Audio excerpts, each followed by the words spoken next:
Ini buktinya. Jokowi puji Anies soal penanganan COVID-19 di Jakarta. Kata warganet, Bani Jamban kelonjotan. Mau menunggu corona masuk istana.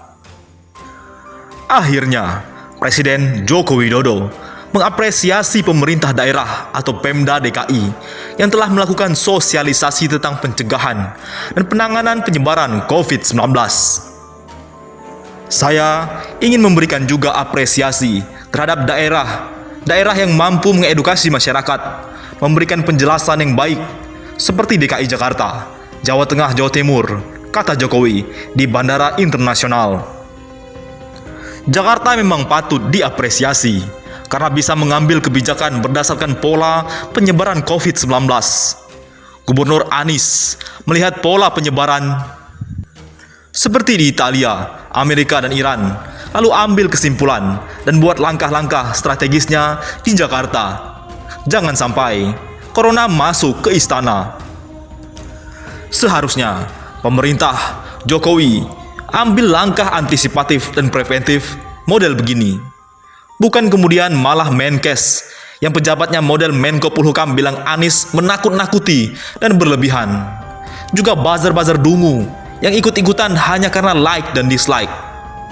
Jakarta harus belajar dari Italia. Dari semula cuma puluhan tiba-tiba meningkat jadi ribuan kasus. Ini sungguh mengerikan. Kita juga tidak tahu di Indonesia nanti bagaimana. Karena kadang informasi di sini serba hoax dan buram karena ditutup-tutupi. Yang mencoba transparan seperti Jakarta malah dituduh menakut-nakuti. Kasihan Anies. Harusnya Presiden undang semua kepala daerah, berikan arahan dan penugasan untuk membuat pencegahan corona di masing-masing wilayah berdasarkan pola penyebaran yang telah terjadi. Kalau perlu, lockdown of the region di sebuah daerah.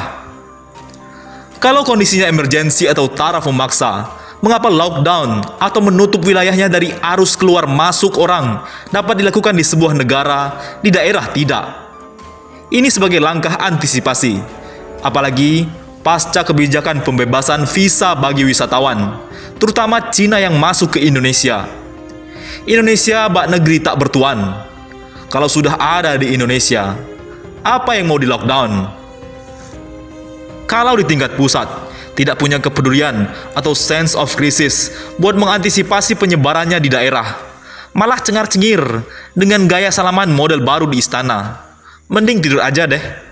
Percayalah, tidak lama corona bisa sampai istana. Allahu alam.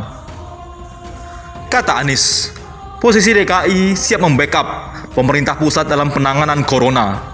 Kalau tidak ada langkah yang pasti, DKI yang akan ambil tanggung jawab.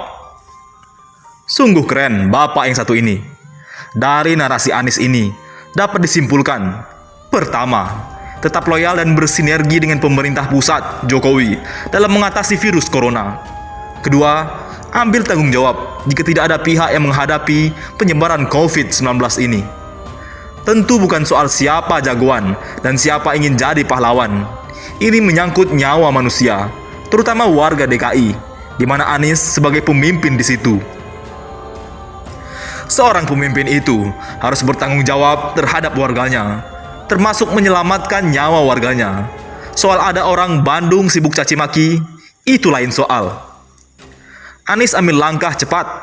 22 Januari, Anies izinkan Dinas Kesehatan DKI konferensi pers. Ingatkan warga akan perlunya kewaspadaan terhadap penyebaran COVID-19. Tanggal 29 Januari, Anies pimpin langsung rapat Pemprov DKI untuk menyiapkan langkah-langkah menghadapi COVID-19. Hari itu juga, Dinas Kesehatan mengeluarkan surat edaran perlunya kewaspadaan terhadap imported virus ini.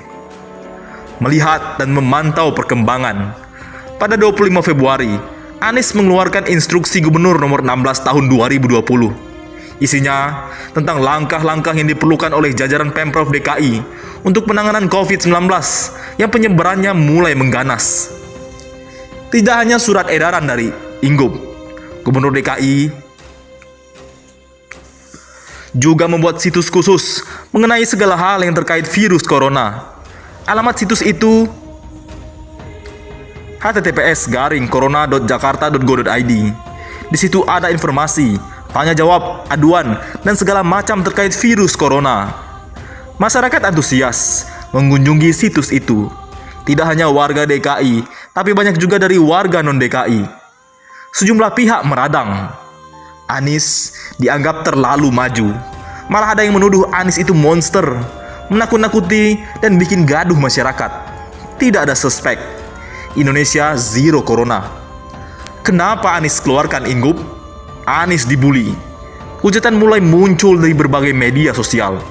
Para haters Anies bergeliat. Terbuka ruang bagi mereka untuk downgrade Anies. Harusnya gubernur itu menenangkan, bukan bikin panik, kata mereka. Dasar. Kalimat di titik-titik ini nggak harus kita tulis. Karena tak pantas. Apapun alasannya, makian bukan bagian dari budaya kita. Apalagi jika keluar dari orang terpelajar. Sangat memalukan. Maaf kawan. Sebab masih banyak pilihan kata yang lebih bagus dan lebih sopan. Tapi tak sedikit juga yang mendukung langkah gubernur sebagai langkah antisipasi. Ingup diperlukan. Dan ini adalah bagian dari tugas dan tanggung jawab seorang pemimpin. Keselamatan warga adalah nomor 1. Ini prioritas. Tak menutup kemungkinan, Anies sudah tahu ada pasien yang diduga suspek corona. 6 rumah sakit Jakarta milik Pemprov DKI bisa jadi sumber informasi akurat terkait dengan kemungkinan adanya dugaan suspek. Anies tak mau mengumumkan informasi yang berbeda dengan pemerintah pusat. Ini soal etika. Anies lebih memilih untuk ambil langkah meski harus dibully dan dicaci maki. Resiko pemimpin siap dibully. Tak semua orang bisa memahami kebijakan dan langkah. Ada yang suka, ada pula yang tidak suka. Yang tak suka akan selalu tak setuju apapun langkah dan kebijakan gubernur. Yang pasti, langkah Anies memancing sejumlah reaksi, di antaranya dari Menkes. Langkah Anies dianggap kurang tepat. Sementara Mahfud MD menghimbau agar kepala daerah tidak menjadikan kasus COVID-19 sebagai panggung politik. Sejumlah orang terindikasi dalam kelompok yang mendapat tugas khusus mencari kesalahan Anies, merasa mendapat kesempatan. Macam-macam tuduhan dan hujatan dilontarkan pada Anies. 2 hari pasca Ingup, Anies keluar. Dan setelah Anies babak belur dengan semua tuduhan dan caci maki, Presiden secara resmi mengumumkan bahwa ada 2 warga asal Depok positif terinfeksi corona. Sejak itu, bulian terhadap Anies mulai agak reda. Kini, giliran situs DKI yang disoal oleh Menkominfo katanya nggak sinkron dengan situs punya Kemenkes. Anies diminta menyesuaikan narasi. Tak lama kemudian, situs Pemprov DKI dihajar hacker. Sempat situs https://corona.jakarta.go.id tak bisa dibuka. Tidak tahu bagaimana kondisinya sekarang. Silahkan kalian cek sendiri. Dari sisi tampilan, situs DKI lebih simpel. Subportalnya sederhana. Isinya lebih detail dan lengkap dibanding situs Kemenkes. Tapi kenapa dihack? Siapa yang menghack? Padahal ini soal nyawa manusia. Kalau ini menyangkut politik, mestinya nggak harus main di wilayah yang berbahaya buat nyawa manusia. Langkah proaktif Anies mulai mendapat pembenaran setelah terbukti banyak orang di Indonesia yang terinfeksi virus corona. Semula 2 orang, lalu 19 orang, nambah 8, jadi 27 orang. Sekarang sudah 34. Sudah ada 1 yang meninggal. Soal corona, Jakarta lebih serius dan lebih maju langkahnya dari daerah lain, bahkan lebih maju dari pemerintah pusat sendiri. Wajar, Jakarta itu adalah ibu kota. Tempat interaksi sosial antar warga negara sangat masif. Perlu kewaspadaan tingkat dewa. Kasus corona ini menyangkut nyawa warga. Anies memilih untuk melangkah, meski dengan segala resiko menghadapi banyak tuduhan dan bulian. Bagi Anies, nyawa warga DKI lebih utama untuk diselamatkan daripada sekedar menghadapi tuduhan dan bulian. Bagaimana menurut pendapat Anda?